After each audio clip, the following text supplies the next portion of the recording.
welcome to 404s of the World, a spin-off series of remarkable legends where I briefly cover the history of an engine numbered 404 in 4 minutes and 4 seconds. In this episode, we'll be covering yet another 2-for-1, this time from a much smaller but important fallen flag that was once a Penske subsidiary, the Detroit Toledo and Ironton.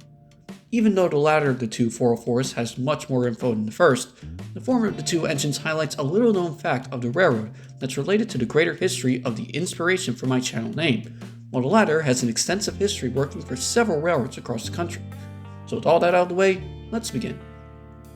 Even though the DT&I was primarily known as Henry Ford's railroad for transporting parts for his automobile factory in Detroit, Ford only had control of the railroad for 9 years, as he purchased it in 1920 and sold it to the Pennsylvania Railroad in 1929. Since it was now a subsidiary of the Penske, this resulted in the owner railroad giving a handful of extra engines to the DT&I to help with a power shortage, namely a handful of L1s, E2s, and most notably, H10s. These ex-Penske engines were reassigned as the 300, 600, and 400 classes respectively, and although it's not known how many H10s were given to the DT&I, one of them was numbered 404, and thankfully has at least one photograph that records the engine's existence.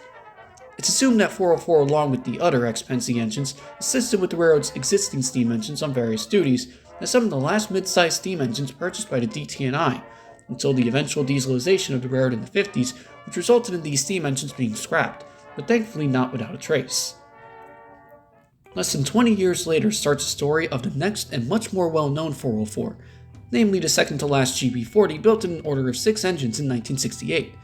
and just before DT&I number 405, which would later become South Shoreline 1000 and would be featured in an early episode of Remarkable Engines.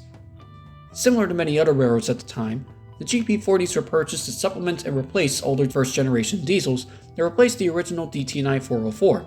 but this time the GP40s were placed on a wider variety of jobs, ranging from mainline freights to switching jobs across the system, as they still continued to primarily carry auto parts for Ford Motor Company, which made the railroad popular to railfans during the 70s. Eventually, the DT&I was purchased by the neighboring Grand Trunk Western in 1978, where 404 was renumbered to 6404 and initially had its DT&I lettering patched over, until the engine would be officially repainted in 1987, where 6404 saw more diverse action on the GTW's mainline between Chicago and Port Huron, Michigan, as it could even be found leading mainline intermodal trains well into the late 90s.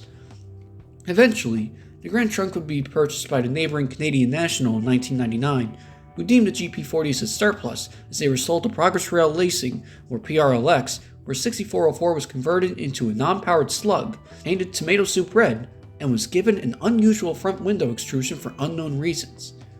The engine would re-emerge with these features in 2005 when it worked for the North Carolina and Virginia Railroad with other ex-DT&I Jeeps, until being moved to the Eastern Alabama Railway with the same engines in 2009, where the unit was renumbered to 807 and repainted in the Genesee and Wyoming colors, where the engine continues to work to this day. Even though the engine no longer moves under its own power, as it's the only slug on the roster, this reliable EMD diesel continues to serve as needed power, performing a wide variety of duties on relatively small railroads across the country for over 50 years. Thank you again for watching. Credit for all the photos used go to their respective photographers, and if you enjoyed the video, don't forget to like and subscribe for more. Have a good day.